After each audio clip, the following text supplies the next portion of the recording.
우리가 흔히 이렇게 이야기를 합니다. 저 사람이 새 사람이 됐다. 이런 이야기를 하잖아요. 저 사람이 예전에 비해서 뭔가 달라졌어. 새 사람이 됐다. 라고 이런 이야기를 한다는 거죠. 여러분, 사람의 변화가 일어나는 것은 인간의 능력, 어떤 다른 능력 아니고서는 인간의 능력, 다른 능력으로서 설명할 수가 없습니다. 사람의 변화라고 하는 것은 그 사람을 만든 분만이 변화를 시킬 수가 있다는 것이죠. 그럼 잘못 변하면 어떻게 돼요? 그래서 사람은 저 사람 미친 거 아니야? 여러분, 저 사람 미친 거 아니야? 우리가 가끔씩 보면 돌았나 이런 이야기를 해요. 우리가 좀 이상한 행동을 하면 너 돌았어? 이런 이야기. 그리고 흔히 이렇게 이야기를 하죠. 그렇게 둘 중에 하나인 거죠. 돌거나 완전히 변하거나. 그 동거는 여러분, 하나님이 사람을 돌게 해버릴 수는 없잖아요. 나쁘게 그렇게 만들어버리시지는 않으십니다. 하나님은 우리를 돌아버리게 이상하게 하지는 않으십니다. 그런데 귀신은 그렇게 하는 거죠. 그러니까 돌거나 잘못된 변화는 귀신이 일으키는 거죠. 그런데 우리가 새로운 사람, 술 주정뱅이가 술을 끊어버렸다. 이거는 새로운 삶이잖아요. 변화가 일어나는 거죠. 이것은 하나님께서 그렇게 하셨다는 거죠. 그래서 오늘 우리가 읽은 이 성경의 구절은 너무나도 잘 알려진 그런 구절입니다. 이 성경을 읽어보면 놀라운 성령의 역사가 우리에게 분명히 보여지는데요. 그래서 우리는 성령의 그 능력을 힘입어야만 밖에 나가서 담대하게 복음도 전할 수가 있습니다. 성령의 능력 아니고서는 할 수가 없다는 것이죠.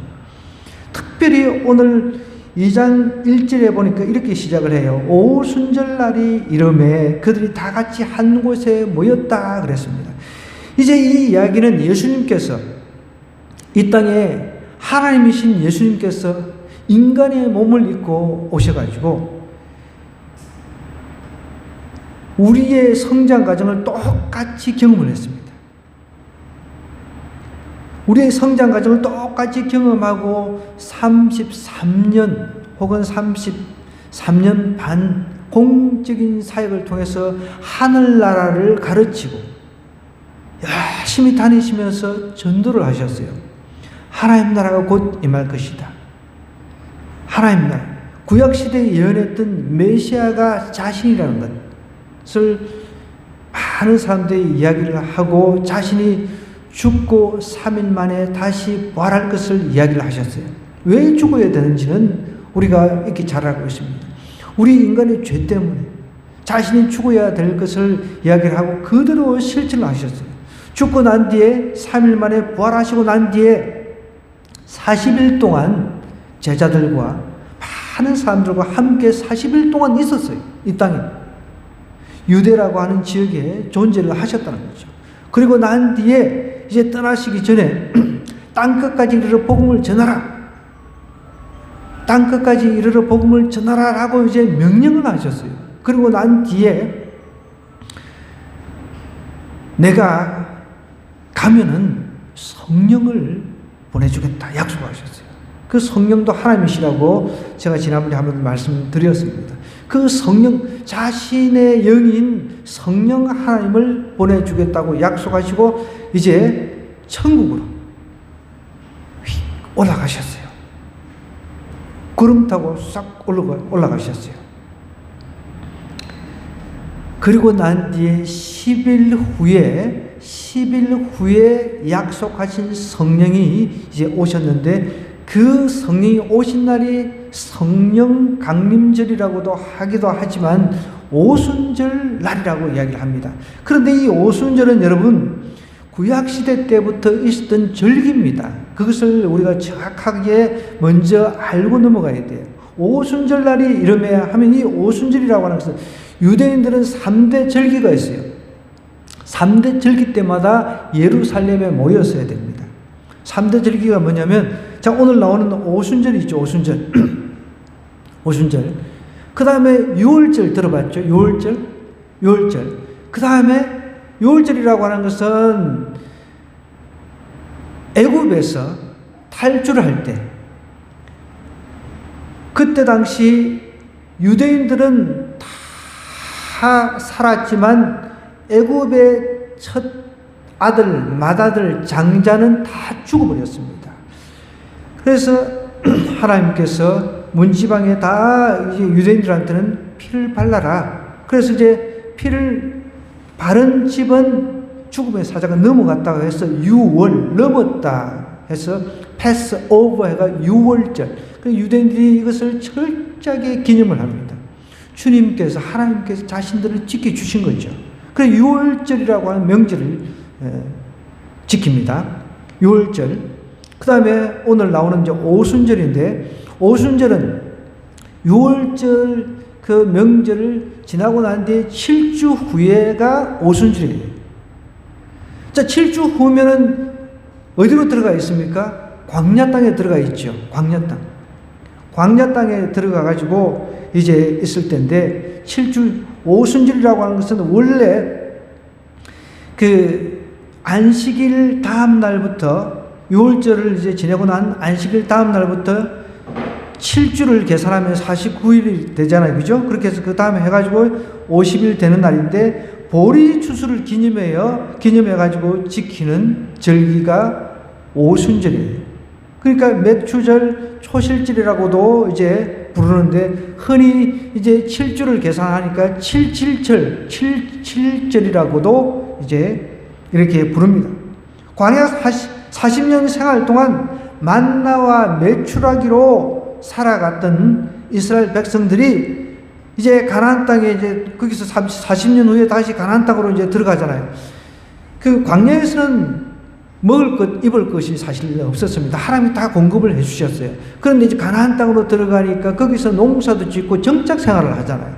거기서 첫 추수를 가지고 하나님 앞에 감사하는 그런 의미가 담겨 있는 것이 오늘 오순절 날이 이름에 하는 오순절이라는 거예요. 그 다음에 초막절이라고 하는 것은 광야 생활 동안에 하나님께서 만나를 때에 따라서 내려주셨어요. 그죠? 메추라기를 주셨습니다. 고기 먹고 싶다고 난리를 치니까 고기를 갖다가 막 엄청나게 우리 그 1m 이상 정도 막 덮일 수 있도록 그렇게 그 메추라기를 주셨다는 거예요. 그것을 이제 기념하는 절기가 초막을 짓고 광야 생활 동안 하나님께서 어떻게 자신들을 인도해 주시는가에 대해서 이제 초막절을 이제 기념을 합니다. 그러니까 가장 중요한 이 3대 절기 때는 다 예루살렘에 한 번씩은 다 와야 됩니다. 그게 율법에 기록이 되어 있단 말이죠. 그래서 아마 미리 이 절기를 지키기 위해서 많은 사람들이 지금 예루살렘에 모여 있는 상황인 거예요. 오순절 절기를 지키기 위해서. 여러분들, 이 유대인들이라든지 또 우리 기독교에서 잘못된 그 어떻게 보면은 기독교에서 빠져나가는 이단들이 많이 있거든요. 이슬람도 마찬가지입니다. 기독교를 이제 어느 정도 받아들여가지고 거기서 이제 잘못된 하나의 종교가 탄생한 것이 이슬람교거든요. 그 사람들도 잘못된 율법을 만들어가지고 자기들 그 마호멧이라고 하는 사람들 위해서 성지를 만들어가지고 성지 순례를 하게 해가지고 메카라고 하는 곳에 1년에 한 번씩 이제 가서 이제 순례를 합니다. 근데 그 사람들이 가는 곳곳마다 매년마다 수백만의 그 인명이 압사해서 죽기도 하고 더워 죽기도 하고, 그런데 잘못된 것이 이렇게 잘못된 사람한테 들어가게 되면 이상한 방향으로 흐르는 거죠. 어쨌든 이제 오순절일 날 많은 유대인들이 절기를 지키기 위해서 모여있는 그때에 아주 특이한 현상이 생긴 거예요. 그들이 다 같이 한 곳에 모여 있다 그랬습니다. 어떤 마음으로 모여 있었냐면, 예수님께서 자신의 영인 성령님을 보내주시려고 하니까 기다려라 라고 이야기를 하자 한 마음으로, 주님께서 약속을 했으니까 한 마음으로 기다리고 있는 그때였어요. 다 같이 한 곳에 모였더니 호련히 하늘로부터 급하고 강한 바람 같은 소리가 있어 그들이 앉은 온 집에 가득하며 그랬습니다. 급하고 강한 바람 같은 그런 초자연적인 현상이 일어났다는 거죠. 급하고 강한 바람이라고 이야기를 하지 않았습니다. 이 성경에서도 성경 저자가 나름대로 설명을 우리 인간의 측면에서 알아듣기 쉬운 언어로 설명을 하려고 하니까 급하고 강한 바람이라고 이렇게 표현을 한 것이지, 급하고 강한 바람 같은 그런 현상을 우리가 100%는 묘사를 할 수가 없는 것이죠. 성령께서 이런 식으로 임한 거죠. 우리가 바람이 불면은 바람이 분다는 것은 알지만 어디서 온지는 모르잖아요. 그죠? 그것처럼 급하고 강한 그 바람 같은 소리가 확 일어난 거죠. 그들이 앉은 온 집에 한 마음으로 이제 모여서 막 기도하고 있었을 것 아닙니까? 그래도 아무것도 안 하고 그냥 뭐 삼삼오오 모여가지고 뭐 잡담을 하고 있은 그런 상황이 아니라는 말이죠. 그들이 앉은 온 집에 급하고 강한 바람 같은 소리가 확 임하니까 어떤 현상이 또 있었습니까? 마치 불의 혀처럼 갈라지는 것들이 그들에게 보여 각 사람 위에 하나씩 하나씩 임하여 있더니 그야말로 성령 세례가 이때 있었다는 것이죠. 자, 그러면 우리가 먼저 여기서 말하는 이제 성령 충만과 성령 세례를 조금 구분하고 좀 오늘 본문을 이해를 해야 됩니다. 성령 세례는 오늘 우리 중에 아직까지 내가 성령 세례를 받지 못했다라고 생각하는 사람이 있다면 나는 성령 세례를 사모하고 사모해야 됩니다. 성령 세례는 제3하고 연관이 있습니다. 구원과 관련이 됐다는 거죠. 성령으로 세례를 받다라고 하는 것은 내가 여러분 성령에 의해서 예수 그리스도가 나를 위해서 십자가에서 죽으시고 부활하신 것을 내 마음으로 믿게 해주는 역할이 성령 세례의 역할이라는 거예요. 성령 하나님이 아니고서는 내가 예수 그리스도가 나를 위해서 십자가를 지시고 나를 위해서 피 흘리신 것이 믿어지지 않는다는 거죠. 우리가 지식적으로는 뭐 알 수는 있어요. 지식적으로 학교에서 다 배우잖아요. 3대 종교에 대한 거 다 배웁니다. 이슬람교부터 시작해서 기독교, 다 불교 다 배우잖아요. 유교 이런 거 다 배우잖아요. 지식으로 배워서 머릿속에 머무르는 이것은 지식으로만 머물러 있지만은 가슴으로 내려오지 않는다는 거예요. 정적으로 내려와서 내가 그렇구나, 정말 그렇구나, 그분이 나를 위해서 십자가를 지시고 나를 위해서 죽으셨구나, 그리고 앞으로 나를 또 데리러 오실 거구나, 이것이 마음으로 깨달아지고 믿어지게 하는 역할을 성령 하나님께서 하시는데 그 순간이 성령 세례를 받았다라고 고백을 하는 거죠. 근데 아직까지 성령 세례를 성령께서 임해가지고 내가 성령에 잠겨가지고 그 성령의 능력으로 내가 고백이 나오지 않는다면 아직 내가 구원받은 게 아니죠. 죄 사함에 대한 것을 내가 아직까지 가슴으로 느끼지 못하고 있다는 거죠. 그래서 성령 세례가 이렇게 중요하다는 겁니다. 예수님께서 이 땅에 오셔서 불과 성령으로 세례를 받는다라는 표현을 썼거든요. 그런데 여러분도 아시다시피 요한은 물로 세례를 베풀었어요. 회개의 세례죠. 그런데 불과 성령의 세례라고 하는 것은 이것을 받게 되면, 내가 성령을 받게 되면 예수님이 나를 위해서 십자가를 지신 사건이 확실하게 내가 가슴으로 이해가 되어진다는 거예요. 근데 내가 아직까지 가슴으로 이해가 안 되는 사람들은 그냥 머리로 지식에만 머물러 있으니까 삶이 변화가 일어나지 않는 거예요. 가슴으로 변화가 일어나는 사람은 어떤 변화가 일어납니까? 정말 주님이 나를 위해서 돌아가셨구나, 내가 주님을 위해서 살아야지, 그러면서 과거에 내가 행했던 죄들, 계속 이어져 오고 있는 죄들을 끊어버립니다. 그런 역사가 있다는 거죠. 술 먹는 사람들, 술에 취한 사람들, 그러니까 우리가, 세상은 우리에게 술 취하게 강요하는 사회잖아요. 그죠? 그럼 술 취했던 사람들이 성령 세례를 받으면 어떤 현상이 일어나요? 술이 쓰고 술이 먹기 싫어지는 거죠. 그걸 끊어버릴 수 있는 거죠. 마약에 취해 있던 사람들도 만약에 성령 세례를 받게 되면 성령의 능력이, 하나님의, 자신의 능력이 아니라 하나님의 능력에 의해 마약을 끊게 된다는 겁니다. 그게 성령 세례입니다. 자, 그러면 여기서 말하는 성령의 이제 세례, 어떤 사람은 여기서 성령 세례를 처음으로 받은 사람도 있고 그렇지 않은 사람도 있단 말이에요. 4절에 보니까 그들이 다 성령의 충만함을 받았다 그랬습니다. 어떤 사람이 이미 성령을 이제 받은 사람들도 있습니다. 왜냐하면 구약시대 때부터 성령님이 활동을 하셨으니까. 보세요. 우리가 헷갈리지 말아야 되는 것은 사도 바울 베드로가 예수님께 주는 살아계신 하나님의 아들입니다 이렇게 테스트를 받았을 때, 그래 정말 네가 한 말이 옳도다 그러면서, 그것은 누가 가르쳐줬다고요? 성령님께서 가르쳐줘서 그런 고백을 했다는 거예요. 이미 사도 베드로는 성령을 받은 거나 마찬가지죠. 성령에 의해서 주는 살아계신 하나님의 아들이라는 고백을 했기 때문에.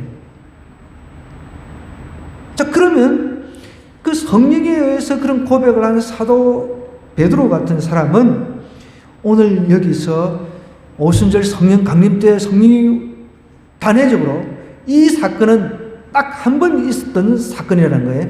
이 오순절 성령 강림, 이때 성령이 확 임해가지고 성령도 성령으로 충만해졌다는 겁니다. 다른 사람들은 성령 세례를 받은 사람들도 있겠죠. 그래서 성령 세례와 성령 충만을 우리가 구분을 할 필요가 있다는 것입니다. 그들이 다 성령의 충만함을, 제자들은 이제 성령의 충만함을 받았습니다. 받고 성령이 말하게 하심을 따라 다른 언어들로 말을 하기 시작하는데, 그때 경건한 유대인들이 천하 각국에서 모여가지고 절기를 지키기 위해서 예루살렘에 머물러 있던 그 시기입니다. 이 소리가 남에 큰 무리가 모여서 각각 자기의 방언으로 제자들이 말하는 것을 듣고 소동했다 그랬습니다. 이제 성령의 충만을 받아가지고 각국에서 온 사람들 앞에서 그 나라 방언으로 12제자뿐만 아니라 120문에 120명의 제자들, 이런 사람들도 같이 그렇게 각 나라 방언으로 이렇게 이야기를 했을 가능성도 높다는 것입니다. 왜냐하면 우리 이제 8절부터 쭉 이렇게 보면 한 10개 이상 나라가 나와요. 10개 이상 나라. 10개 이상 나라로부터 모인 사람들, 흩어졌던 유대인들 뿐만 아니라 유대교로 개종한 사람들도 있다는 거죠. 그 사람들이 와가지고 자기 나라 언어로 막 이야기를 하는 것을, 저 사람들 미쳤다. 어떤 사람은, 저 사람 미쳤다. 저 사람. 아까 전에 제가 서두에 이야기했듯이, 술 취한 거 아니야? 저 사람들 완전히 미쳤네. 이렇게 이야기를 했는데, 이것이 술에 취해가지고 하는 것이 아니라 성령의 능력에 의해가지고 각각 언어로 그렇게 복음이 전해졌다는 거죠. 이 사건을 위해서 초대교회가 생겼고, 초대교회가 시작이 됐고, 이 사건을 위해서 온 유럽에 복음이 전파되고, 이 사건을 위해서 결국은 그 복음이 오늘 우리 대한민국까지 전해진 것입니다. 자, 그럼 이제 성령 세례하고 성령 충만하고는 헷갈리지 않겠죠? 성령 세례는 이례적인, 단회적인 사건이라는 거예요. 그런데 성령 충만은 계속 충만을 받아야 된다는 겁니다. 기름 떨어지면 기름 다시 채워야 되듯이 성령 충만은 계속해서 채워야 되는 것이고, 내가 아직 성령 세례를 한 번도 경험해 보지 못했다라고 하는 사람들은 성령 세례를 놓고 기도해야 되는 겁니다. 성령 세례를 통해 가지고 내가 정말 예수 그리스도가 나를 위해서 십자가를 지신 사건이 내가 가슴으로 느껴지는 것, 그것이 성령님의 역할이라는 거죠. 근데 성령 세례하고 성령 충만하고 이게 헷갈려 가지고, 그래서 이걸로 인해 가지고 오순절파가 생긴 거예요. 그 오순절파에서는 그 성령 세례를 갖다가 어떻게 설명하냐면, 방언을 하지 못하면은 성령 세례를 받지 못한 것이다 라고 이야기를 하는 거죠. 여러분, 그거는 너무 명명백백하게 잘못된 겁니다.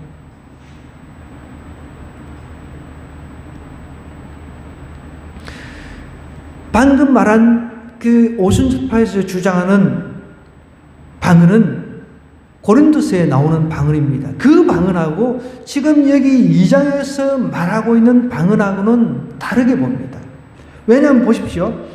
자, 6절부터 쭉 보면 이제 큰 무리가 모여서 각각 자기의 방언으로 제자들이 말하는 것을 듣고 소동을 했다고 하면서 다 놀라 신기하게 여기 이르되 보라, 이 말하는 사람들이 다 갈릴리 사람이 아니냐? 우리 각 사람이 나는 것 방언으로 듣게 되는, 이 방언하고 고린도서에서 말하는 그 알아듣지 못하는 방언하고는 전혀 다른 방언이라는 거죠. 우리가 말하는 언어라는 거죠. 그런데 우리가 지금 외국어를 갈릴리 사람들, 특별히 갈릴리 촌놈이죠. 촌놈들이 그때 당시에 놀림을 받았습니다. 갈릴리 촌놈들이 그때 당시 이제 써진 언어가 그리스, 아람어, 이게 이제 통용되던 시절이죠. 히브리어는 당연히 이제 히브리 사람들이 하는 건데, 근데 이 사람들이, 갈릴리 사람들은 발음이 잘 안 된다고 그랬어요. 예를 들자면은, 제가 경상도 사람이잖아요. 경상도 사람들이 발음이 안 되는 게 있습니다. 저도 처음에 서울 올라와가지고, 그, 목요일을 갖다가, 지금은 발음을 잘하죠. 제가 훈련을 많이, 목요일이라고 했어요. 목요일. 그래서 사람들이 자꾸만 헷갈리는 거예요. 그 다음에 이제, 은자하고, 자, 언쟁할 때 언쟁하고, 은혜할 때 은자하고, 이런 게 이제, 발음이 안 되니까 전화상으로 뭔 소리인지 못 알아듣는 거예요. 예전에 우스갯소리로 우리 김영삼 대통령이 저기 경상도 사람이잖아요. 제주도를 관광단지로 만들겠다고 그래가지고 완전히 막 참 초토화됐잖아요. 관광하고 그게 발음이 안 되는 거예요. 자, 광능하고 강릉하고 틀리잖아요. 그죠? 이런 것들이 이제 경상도 사람들이 발음이 잘 안 된단 말이에요. 저는 피나게 노력해가지고 그래도 발음이 이제 사투리가 많이 없다고 우리 아들들도 그래요. 그래 가끔씩 저한테도 사투리가 튀어나온다고 이야기를 합니다. 아직까지는. 근데 갈릴리 사람들도 사투리가 심했다는 거죠. 그래 놀림을 당하는 거죠. 놀림을 당하는데 이렇게 이야기를 하는 거예요. 저 사람들이 우리 저기 도시에 나가본 사람들도 아니고 갈릴리 총구석에 있던 사람들이 어떻게 우리는 저기 외국에서 지금 왔는데 자기들이 나고 자라난 그 언어로 이야기를 할 수 있지? 그렇게 지금 이야기를 하는 거예요. 그럼 여기서 말하는 방언은 고린도서에서 말하는 방언하고 같아요? 틀려요? 틀리죠. 근데 대놓고 막 사람들이 방언 받지 않으면은 구원받지 못했다고 이렇게 어거지로 주장을 하는 그런 사람들이 있습니다. 명명백백하게 잘못된 것이죠. 그러면서 이제 쭉 여러 나라들이 나오잖아요. 그죠? 9절, 10절에 이렇게. 그러면서 11절에 그레데인가 아랍 열 나라가 넘습니다. 우리가 다 우리의 각 언어로 하나님의 큰 일을 말함을 듣는도다. 하나님께서 갈릴리 촌놈들한테 그렇게 전혀 배워본 적이 없는 언어로 복음을 전하게 하셨다는 거예요. 그게 성령의 역사인 거죠. 성령 하나님의 역사, 성령 하나님께서 하시면 무엇인들 못하겠습니까? 그래서 우리는 성령을 받은 사람은 어떤 일이 일어나는지를 오늘 좀 몇 가지로 제가 한번 정리를 해드릴 텐데, 먼저 성령을 받은 성도는요, 불같은 존재가 된다는 거예요. 3절, 4절 한번 볼까요? 마치 불의 혀처럼 갈라지는 것들이 그들에게 보여 각 사람 위에 하나씩 임하여 있더니 그들이 다 성령의 충만함을 받고 성령이 말하게 하심을 따라 다른 언어들로 어떻게 해요? 말하기를 시작했다는 거죠. 여러분, 성령을 받은 성도는요, 불같은 존재가 됩니다.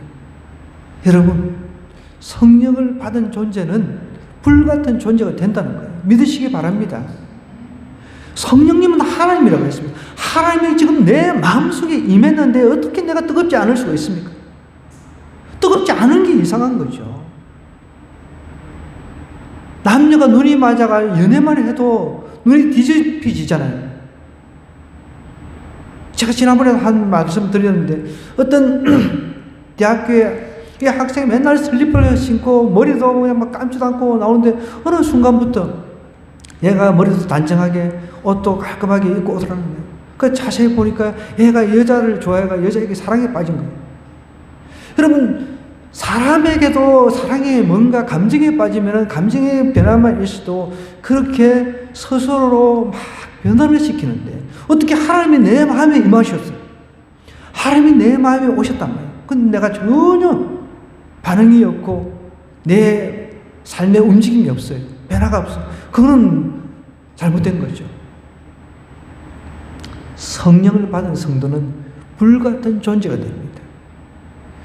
그래서 이 성령, 이미 제자들은 성령을 받았을 가능성이 높죠. 사도 베드로를 통해서 이렇게 보면. 자, 그렇지만 여러분, 충만함이 없다 보니까 그래도 리더였던 예수님이 성천하고 나니까 약간은 불안했단 말이에요. 그러자 예수님께서 성령을, 충만함을 부어줄 거니까 기다리라. 기다리면서 열심히 이제 10일 동안 기도하면서 마음을 모으고 기도하면서 기다리니까 성령이 임하니까 어떻게 담대하게 나가서 막 복음을 전하는 거예요. 각 나라, 더군다나 외국어, 뭐 그리스어라든지 이런 거 뭐 아람어라든지 이런 거 배워본 적도 없었던 그런 제자들이 막 다다다다다 하면서 막 복음을 전하는 거예요.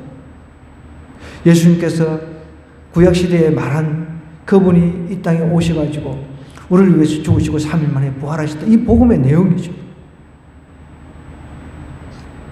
여러분, 성령 받은 성도는 불같은 존재가 될 수밖에 없습니다. 내가 성령 받았음에도 불구하고 너무 늘 마음이 하나님께로 가 있지 않고 그러면은 그런데 아직까지 성령 받은 적이 없는 거죠. 또 하나는요, 성령을 받은 성도는 예수님과 그 진리로 충만하게 된다는 거예요. 그러니까 한마디로 복음 전도자가 된다는 거죠. 성령을 받은 성도는 성령의 하나님의 영이신 예수님의 영이신 성령님이기 때문에 예수님에 대해서 가르쳐 주는 거예요. 예수님이 누구신가? 그분이 왜 오셨는지, 그분이 누구신가? 그분이 왜 죽으셔야만 됐는지 이런 것들을 정확하게 가르쳐 주시는 분이 성령님이시라는 거죠. 그래서 정말 우리가 성령을 받았다라고 한다면 여러분, 예수님과 예수님께서 가르쳐 주신 그 말씀에 충만할 수밖에 없는 거죠. 그러니까 사람들이 이 이상한 충만이라고 생각하니까 평소에 술 먹었던 사람들은 이 술 취한 사람들 하는 행태로만 본 거죠. 성령에 취해서 이야기하는 것을 술 취한 것으로 착각하는 거죠. 여러분, 성령을 받은 성도는요, 예수님에 대해서 충만합니다. 그리고 예수님께서 어떤 이야기를 하셨는지, 그 공생의 기간 동안 어떤 사역을 하셨는지 이것에 대해서 집중하고 이것에 대해서 충만해 있기 때문에 그것에 대해서 사람들에게 다가가서 간증을 하고 그것에 대해서 증거하는 거죠.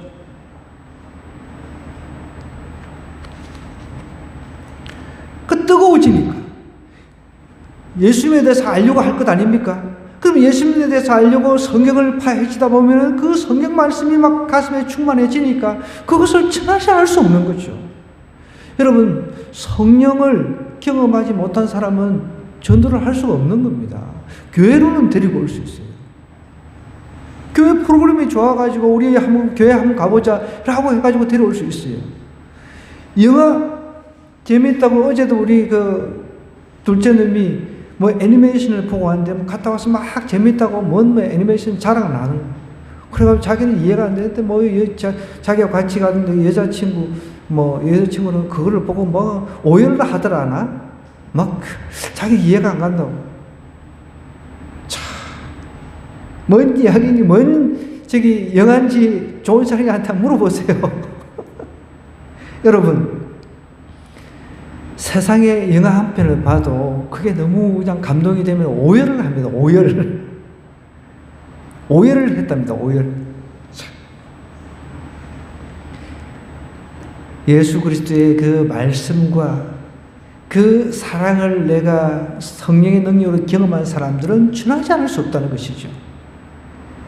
마지막으로 성령을 받은 성도는요, 세상에 거룩한 충격을 줍니다. 12절부터 13절 보십시오. 다 놀래가지고 당황했다 그랬습니다. 서로 이르되 이 어찌된 일이냐? 또 어떤 이들은 조롱을 했다 그랬어요. 여러분, 우리가 성령에 충만한 사람을 조롱해서는 안 됩니다. 성령에 충만한 사람을 조롱해서는 안 돼요. 정말 성령에 충만한 사람이 있어요. 가끔씩 성령 충만해가지고 길거리에서 전도하는 사람들, 요즘에는 그런 사람들이 없죠. 길거리에서 전도하는 사람들, 북치고 다니면서 전도하는 사람들도 예전에 있었습니다. 예전에 뭐 저희 어렸을 때만 해도 동네에 뭐 북치고 그냥 주일학교 부흥회 한답시고 북치고 한번 다니면은 막 주일학교가 막 아이들로 가득 찼을 때가 있었습니다. 그런데 지금은 예를 들어서 예수 믿으면 천국, 예수 안 믿으면 불신, 지옥 이런 이야기를 길거리에서 한다고 가정을 해보죠. 사람들, 믿는 사람들조차도 그것을 갖다가 손가락질을 합니다. 여러분, 간혹 전철을 타다 보면은 전철 안에서 복음 전도지를 나눠주면서 예수 믿으세요 이렇게 이야기하는 사람이 있잖아요. 여러분, 그런 사람들은 얼마나 귀한지 몰라요. 아무나 그렇게 할 수, 그 사람은 불이 붙었어요. 성령의 불이 붙어가지고 나가지 않으면 안 되니까, 전하지 않으면 안 되니까 그런 거예요. 다른 사람들이 자기들로 손가락질을 할 것을 다 알고 있어요. 모르겠습니까? 알고 있습니다.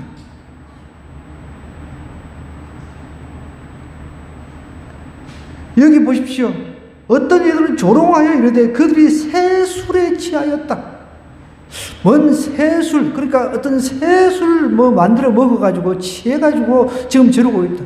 여러분, 새술에 취했는데 다른 나라 은으로 복음을 전하는 게 이게 새술에 취한 겁니까? 10개 이상 나라에서 와가지고 들어보니까 막 전혀 알아듣지 못하는 그런 언어가 아니라 각국에서 온 사람들이 다 알아들을 수 있는 말로 예수 그리스도가 무슨 일을 하셨는지 그런 것을 이야기를 하는 거죠. 그런데 어떤 사람은 이렇게 반응을 이렇게 하고 있다는 거죠. 우리가 길거리에서 복음 전하는 사람 귀하게 얘기해야 됩니다. 저도 복음을 전하지 않으면 마음이 불편해가지고 항상 그 불편함 때문에라도 나갑니다. 누구를 만나도 제 머릿속은 어떻게 하면 저 사람에게 복음을 전할까? 그 생각밖에 없는 거예요. 그게 정상인 겁니다. 이게 정상이라는 거죠. 그런데 전혀 복음에 대한 마음의 거룩한 부담도 없고 그런 사람 비정상인 거죠. 여러분, 성령이 나에게 임했는데 내가 불같은 존재가 되지 않는다. 복음을 전하려고 하는 마음이 없다. 그뿐만 아니라 복음을 전하면서 거룩한 충격을 주는데, 여러분, 우리가 복음을 전하면은 열매는 그는 쉽게 내가 따먹으려고 뭐 해서는 안 된다는 거예요. 저희도 보십시오. 여기 5년을 있었는데 정말 제대로 된 분이 제대로 정착을 할지 안 할지 모르지만 지난주에 오셨어요. 제가 길거리에서 얼마나 아이들에게 복음을 전했습니까? 그런데 저는 보면 좀 그런 기억력이 있습니다. 이번에도 제가 한의원에 침을 맞으러 갔다 내려오는데 어떤 아이가 다 어디서 본 아이예요. 그래서 다 상관했죠. 어디서 봤지. 그런데 길거리에서 내가 복음을 전한 아이입니다.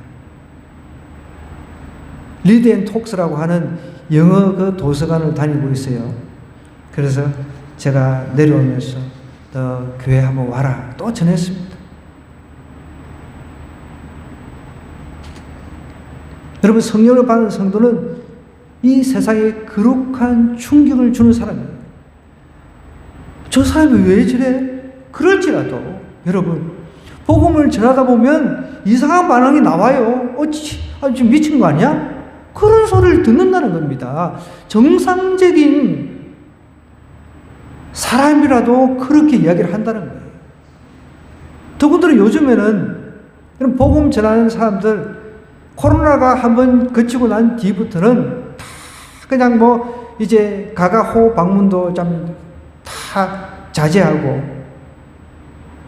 길거리 우리처럼 길거리 나가서 복음 전하는 것도 많이 줄었어요.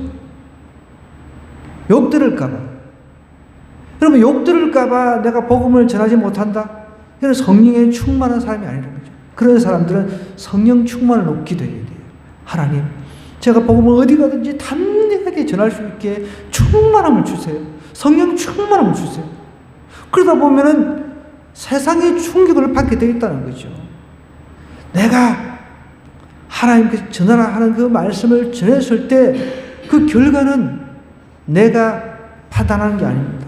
결과는 하나님께서 판단하신다는 거예요. 결과 열매를 맺게 하시는 분은 하나님이시라는 거죠.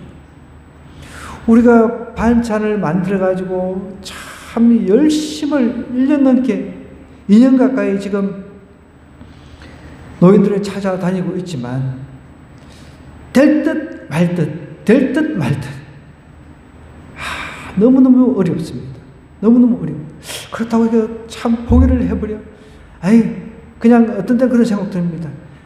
그냥 뭐 다른 사람 그냥 반찬 만들어 드려야 되잖아요. 막 온갖 생각이 들 때가 있습니다, 사실. 그리고 그럴 때 다시금 하나님께서 마음을 또 주시는 거예요. 여러분, 우리에게는 이미 성령을 받은 사람에게는 내가 마음이 약해지지 않도록 성령 충만을 놓고 기도해야 돼요. 어떤 사람 앞에 나가서 내가 복음을 전하고 싶은 내 가족 중에 한 사람이라도 그럴 때 내가 막 두려움이 생겨요. 그럴 때 필요한 게 이미 나는 성령 세례를 받았기 때문에 성령 충만함이 필요하다는 거예요. 성령님 충만함을 주세요. 내 입술을 주장해 주시고 내가 담대하게 지혜롭게 어떻게 내 친지에게 내 가족에게 복음을 지혜롭게 전할지 지혜를 주세요. 충만함을 달라고. 물론 불같이 막 뜨거워져가 길거리에서도 막 그 전철에서도 차 안에서도 막 이렇게 복음을 전할 수도 있습니다. 그런 사람들도 있지만은 또 요즘 시대는 또 요즘 시대에 맞는 그런 법이 필요하니까 전도법이 필요하니까 지혜가 막 필요하고.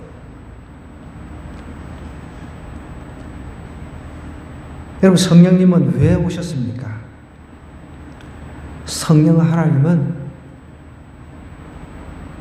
종교 생활만 하고 있는 사람들에게 구원을 베풀어 주기 위해서 오셨다는 것입니다. 오늘 보십시오. 오늘 성경에 보면 5절에 보니까 그때의 경건한 유대인들이 천하 각국으로부터 와서 예루살렘에 머물러 있었다 그랬습니다. 여러분, 여기서 경건한 유대인이라고 하는 사람들은 구원을 받은 사람들입니까? 구원을 받지 못한 사람들이에요. 구원을 받지 못해, 복음을 듣지 못했기 때문에 구원을 아직 받지 못했다는 것이죠. 그 율법적으로 신앙생활을 해온 사람들입니다. 그 사람, 그래도 경건, 헌신적인 종교생활을 했던 사람이라는 거죠. 이 사람들에게 성령께서 그래도 복음을 통해가지고 복음을 통해서 그리스도를 영접할 수 있도록 기회를 주셨다는 거예요. 그럼 우리 중에도 종교생활, 이렇게 경건한 종교생활을 하는 사람들도 교회마다 엄청나게 많이 있습니다. 그렇기에 성령님이 오셔가지고 그런 사람들을 온전한 구원으로 인도해 주시기 위해서 오순절 때 성령 강림이 임했다는 것이죠. 좀 이제 이 2장 전체가 좀 이해가 됩니까? 그러면 우리가 이렇게 성령 세례를 아직 받지 못한 사람은 당연히 성령 세례를 놓고 기도해야 되겠죠. 성령 충만함을 받기 위해서는 그러면 어떻게 해야 됩니까? 주의 말씀에 순종하는 사람들이 2장 1절에서 3절에 보면은 순종하는 사람들이 성령을 충만히 받을 수 있다고 했습니다. 뭐라고요? 볼까요? 다시 한번 2장 1절에서 3절을 보겠습니다. 오순절 날이 이미 이르매 그들이 다 같이 한 곳에 모였더니. 왜 모였습니까? 예수님께서 예루살렘을 떠나지 말고 기다리고 있으라 그랬어요. 그죠? 안 기다리고 있는 사람, 난 뭐 돈 벌러 가야 되겠다, 나는 일하러 가야 되겠다, 그런 사람들은 성령의 능력을 체험하지 못한 거죠. 그런데 그 말씀에 순종한 사람들은 모여 있었습니다. 모여서 끝난 것이 아니라 말씀과 기도로만 충만해 있을 때, 그때 성령님이 임하니까 팍 충만해진 거죠. 그러니까 다시 정리를 하면은 하나님의 말씀에 순종하는 사람이 성령의 충만을 받을 수 있다는 겁니다. 그뿐만 아니라 말씀과 기도로 충만할 때 성령이 더 나를 충만하게 만들어 주신다는 거예요. 저도 항상 길거리 다닐 때 예수 충만, 말씀 충만, 성령 충만 이렇게 세 예수 충만, 말씀 충만, 성령 충만 우리 한번 따라 해봅시다. 예수 충만, 말씀 충만, 성령 충만. 제가 그렇게 항상 그냥 외치고 다닙니다. 우리가 운전을 할 때도 마찬가지입니다. 예수 충만, 말씀 충만, 성령 충만. 그렇게 충만을 위해서 하나님 앞에 나아가는데 하나님께서 우리에게 충만하게 임하지 않겠냐는 거죠. 충만해야 뭔가 이겨낼 수 있죠. 뿌리 붙어야 뭔가 나가든 뭐든 할 것 아닙니까? 하나님의 말씀에 순종하지 않으면 성령 충만은 없습니다.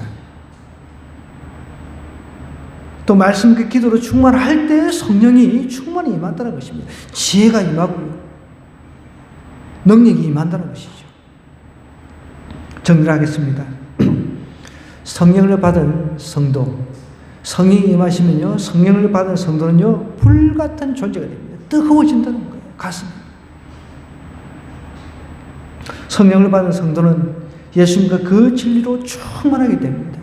전도자가 된다는 거예요. 여러분, 전도의 법은 여러 가지입니다.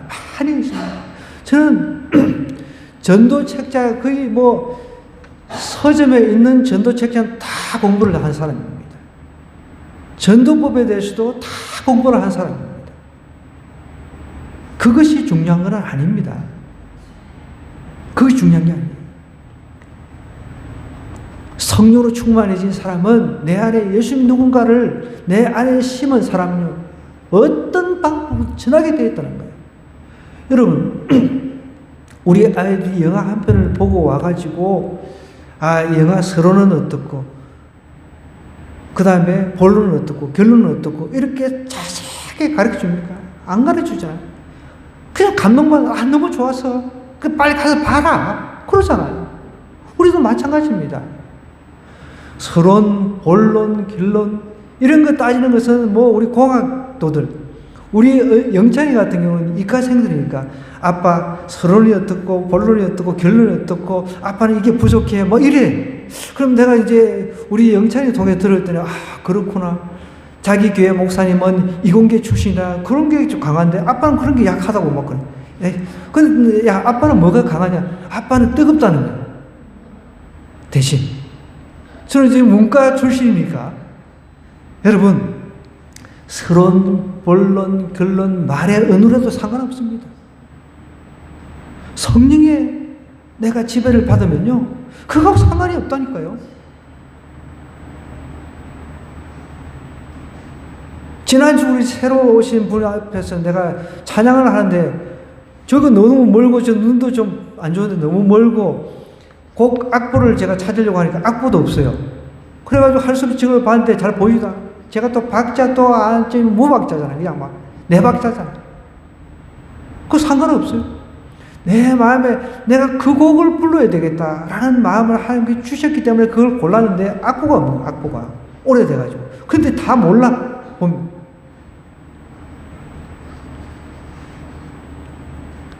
그거하고 상관없다는 거예요. 부족해도 여러분, 불이 있는 사람은 예수만 믿어봐라 이 말이라도 한다는 거죠. 이번 한 주간 여러분 가슴에 불을 품고 가족들에게, 주변 친척들, 친인척들, 친구들에게 복음을 전하는 전도의 삶을 살기를 주님으로 간절히 부탁드립니다. 우리 오늘 말씀 생각하면서 한번 기도하십시다. 아직 성령 세례가 뭔지 모르는 사람은 성령 세례를 받게 해달라. 그건 단회적인 이례적인 사건이라고 그랬습니다. 이제 우리 예수님을 알고 성령을 이미 경험한 사람은 담대함이 필요합니다. 그러려면 그 담대함을 주시는 성령 충만함이 필요합니다. 이제 각자가 그 진단을 하면 아시겠죠. 나에게 뭐가 필요한지. 나에게 성령 세례가 필요한 사람은 성령 세례를 놓고 기도하시고요. 성령 충만함이 필요한 사람은 성령 충만함을 놓고 우리 주여 한번 외쳐 기도하도록 하겠습니다.